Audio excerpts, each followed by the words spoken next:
दररोज सकाळी या किचनच्या खिडकीतून येणाऱ्या कोवळ्या उन्हासोबतच तुमचं पण स्वागत आहे आपल्या या मिनी व्लॉगमध्ये। तर मी इथं सकाळ सकाळी आवळ्याचा ज्यूस करायला घेतलेला बघा। आता हा आवळ्याचा रस कितीही तुरट बेचव आंबट असा असला ना तरी पण आरोग्यासाठी हा मी पितेच औषध म्हणून, कारण आवळ्याचे फायदे आहेत ना आपल्या शरीरासाठी, त्वचेसाठी, केसांसाठी खूपच आहेत। म्हणून मग मी हा दररोज सकाळी नाही म्हणता येणार पण मी म्हणजे पिते, आठवड्यातून 2-3 वेळा तरी पिते।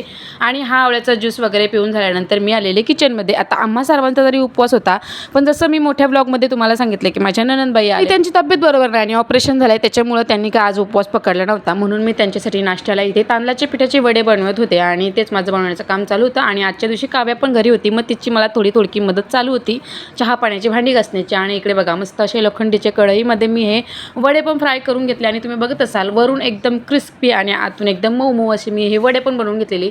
यांची रेसिपी मोठ्या ब्लॉगमध्ये मी शेअर केलेली आहे। जर तुम्ही हा व्हिडिओ यूट्यूबवर बघत असाल ना तर माझ्या फोटोच्या खाली जो त्रिकोण आहे तो क्लिक करून तुम्ही बघू शकता, आणि इंस्टावर बघत असाल तर मग प्रियाज लाईफस्टाईल असं आपल्या यूट्यूबवर चॅनल आहे त्याच्यावर जाऊन बघू शकता। आणि इकडे बघा रात्रीचं जेवण वगैरे पण मस्त करून घेतलं, उपवास होता। तर चला तर मग मी व्हिडिओ इथे सेंड करते, नेक्स्ट व्हिडिओ बाय।